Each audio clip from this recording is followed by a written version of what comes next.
No one can deny that the world of virtual reality is like a drug. It's mind-blowing and is what we call the ultimate escape from reality. There are some pretty great VRs out there like MetaQuest 3, the HTC Vive Pro 2, and of course my personal favorite, the $3,500 Apple Pro Vision, which I can only imagine in my dreams because I'm a broke. But this puppy's gonna let you experience virtual reality in all of its glory. But I'm not here to talk about Apple's VR today. No, I'm gonna be talking about two of the most popular VRs on the market, the PS5 Virtual Reality 2 and the good old PS4 VR1. The age difference between these two is about 6 years, so is it worth upgrading to the PS5 Virtual Reality 2? PS5 VR2, or should you stick with the OG PS4 VR? Hello all you gaming Jedis out there, and welcome back to our one and only gaming channel, where we share our love and passion for all things gaming. In today's video, I'm going to put these two VRs head to head and see which one comes out on top as the ultimate VR king. And let me tell you, by the end of this video, you'll have a clear picture of which VR deserves the throne. So without further ado, let's dive straight into the virtual world of gaming! The old PS4 VR is a bit chunky and bulky. It weighs around 600 grams, and I'm not gonna lie, after a while, it can become a bit uncomfortable to wear, but the PS5 VR2 on the other hand is on the lighter side. The 40-gram difference might not seem like much, but trust me, it makes a huge difference. In terms of design, both VRs have a pretty similar aesthetic, with black and white elements and a headband that can be adjusted for a better fit. However, the VR2 takes it up a notch in terms of build quality. Its hard plastic exterior can withstand more knocks, and the silicone covering around the visor provides a more cozy fit with less light bleed during gameplay. And if we talk about ease of use, then I just have one word for the PSVR2: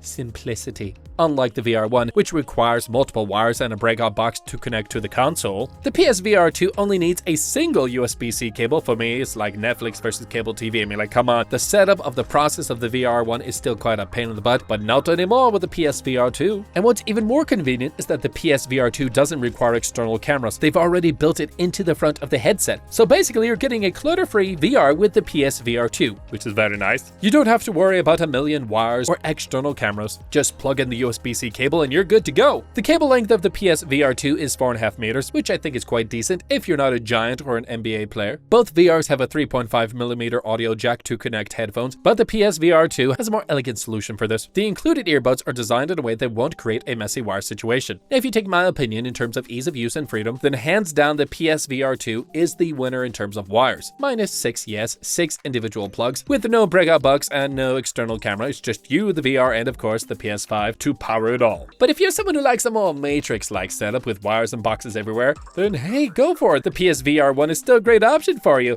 Alright, now I'm not going to say that the ease of use and design don't affect your overall gameplay experience. For me and many others, it does. But I will say it's all about what we see and how smoothly everything runs. Let's say you're playing a VR game and when you have to dodge incoming obstacles by moving your head left and right. In PSVR1, you might miss some obstacles due to lower resolution or lag, but with the PSVR2, you have better visuals and smoother gameplay, so you're not going to miss anything. Let me break it down for you in terms of technical terms because I'm so freaking good at this. Drum roll. The PSVR1 features an RGB OLED display with a resolution of 1080 by 960 pixels per eye. Yeah, that's pretty good. And a refresh rate of 90 Hz to 120 Hz. That basically means that you'll have a decent looking VR experience with good color contrast and lag-free gameplay most of the time. But if you want more bang for your buck, then the PSVR2 is where it's at. It features an OLED display with a resolution of 2000 to 2040 pixels per eye with the same 90 Hz to 120 Hz refresh rate. Now I know what you're thinking. Pixels per eye, refresh rate, what the frick nuts is this guy talking about? Well, think of it this way. You're watching a movie on your phone with full HD resolution, 1080p, and then you watch the same movie on a 4K TV. Which one do you think will deliver better visuals?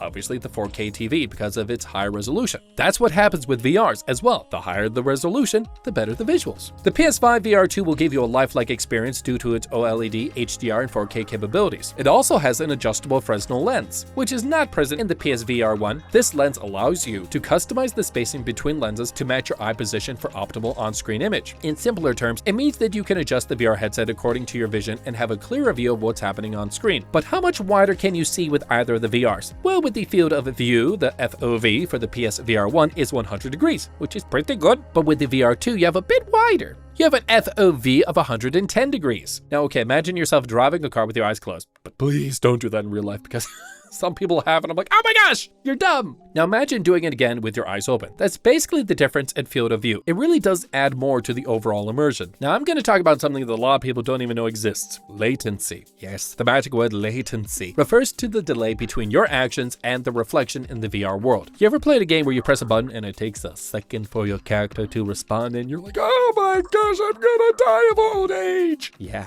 That's latency. In VR, latency can be quite disorienting and can even cause motion sickness. It's no fun. You'll be like, bleh. It's just no fun. But don't worry, with the PS VR2, that's not an issue, okay? The OLED display on the VR2 has a response time of just 0.001 milliseconds. That's very good, which means almost no latency at all. This is crucial for a smooth and immersive experience in VR games. On the other hand, the PS VR1 has a response time of 18 milliseconds, which is good, but not as impressive as the VR2. Now, what about those tiny details that bring a game world to life? With the PS5 VR2, you don't have to worry about missing out on any of them. The next-gen processing power of the PlayStation 5 console combined with the new optical features of the VR2 allow you to witness every moment in stunning detail. From realistic facial expressions to breathing futuristic worlds, the PS5 VR2 delivers an incredibly sharp focus that will make you feel like you're truly inside the game. It's 4 times the resolution of the PS VR1, which means you can spot and interact with objects more accurately. If you're someone who lives for those small details like moi, then the PS VR2 is definitely worth considering. Now, from my point of view, eye tracking is the biggest upgrade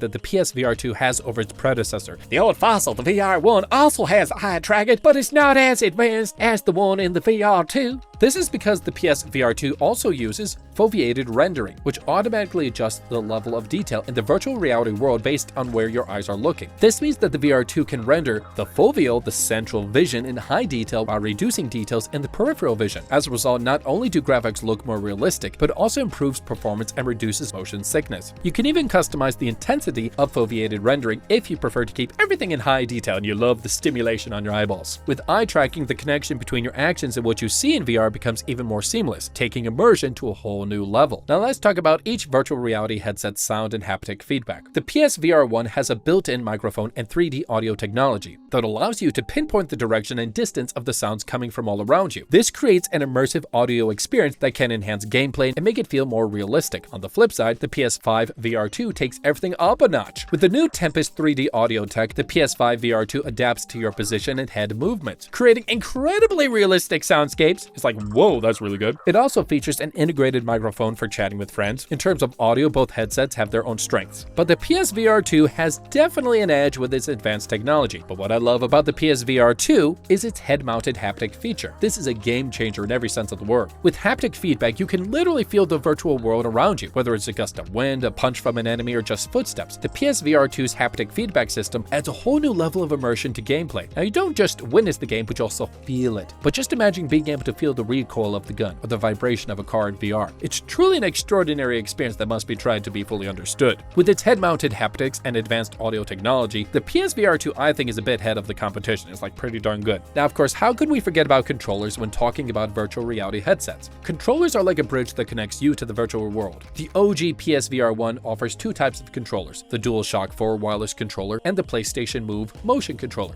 Both controllers feature motion sensors that can be used to interact with virtual worlds. The DualShock 4 controllers offers more precision control for games, while the Move controllers allow you to use your hands as virtual objects in-game. The design of these controllers is sleek and comfortable to hold, so you can have a more immersive experience without worrying about your hands getting tired. But I will say though, however, Sony has completely re-engineered the controllers for the PS VR2. The new Sense controllers are featuring a unique, ergonomic, super futuristic looking design that will make you feel like you're truly holding a piece of technology from the future. Not only do they look out of this world, but they also have advanced haptic feedback technology that can stimulate sensations like tension and vibration in a more precise manner. The Sense controllers also come with adaptive triggers that can change the resistance while pulling them, giving users a more tactile experience. Additionally, they have thumbsticks and face controllers for more traditional control options. This is a major improvement from the original PSVR controllers, which lacked thumbsticks and limited button options. Also, you no longer have to rely on an external camera for tracking, as the Sense controllers are tracked by the 4 built-in cameras on the headset itself. It's like a difference between driving a manual car and an automatic one. The new controllers just make everything smoother and more intuitive. So no more awkwardly waving your hands around in front of a camera. The new controllers will make you feel like you're truly interacting with the virtual world. Now, no matter how advanced a VR headset may be, it won't be worth worth it if you can't play your favorite games on it, right? That's what I would think. Now, well, the PS VR2 is a more powerful and advanced headset. The bad news is that it's not fully compatible with the PS VR1 games. Yeah, no backward compatibility. I'm like, oh shit, that sucks. I know. Well, this is because the PS VR2 uses a new camera system and controllers, which means that some current VR games might not work properly with it. However, Sony has confirmed that they're working on a solution for this, which I hope they will be able to figure it out soon. But on the bright side, there are some pretty stellar games already out for VR2, like Horizon Call of the Mountain, No Man's Sky, Resident Evil Village, and more that will take full advantage of the new hardware. Oh my gosh, the PTSD playing these games. The PS4 VR1, on the other hand, works on both PS4 and PS5 consoles with the use of an adapter, so if you're somebody who already owns a PS4 and is planning to get a VR headset, the PS VR1 may be a better option for you. Additionally, the VR1 also has a library of games compared to the VR2, so you won't have any issues finding games to play. Sadly, the new HD camera for PS5 is not compatible with the VR1, which means you'll have to stick with the PS camera from the PS4 era. Alright, now let's break it down to brass tacks, because this is what you want to know about, right? The money. Yeah, the money. Well, the price of the PS VR2 is gonna turn some heads because it rings in at $550 and that's like, ooh, that's a good chunk of change for most. That is a significant increase from the original PSVR, which was sold at $400 for the base package. However, it's important to note that the VR2 comes with everything you need to get started except the PS5 console.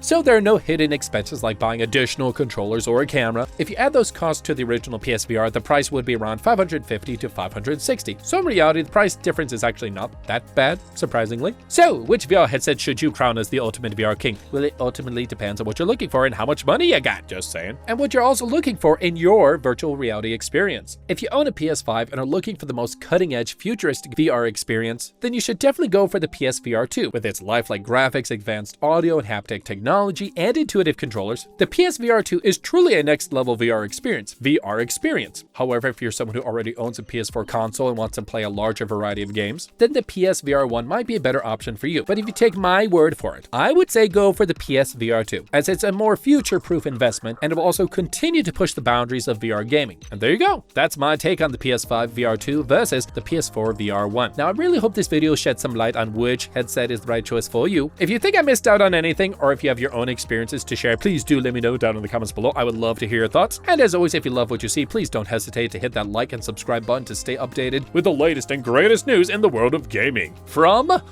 me, Gaming Mindset.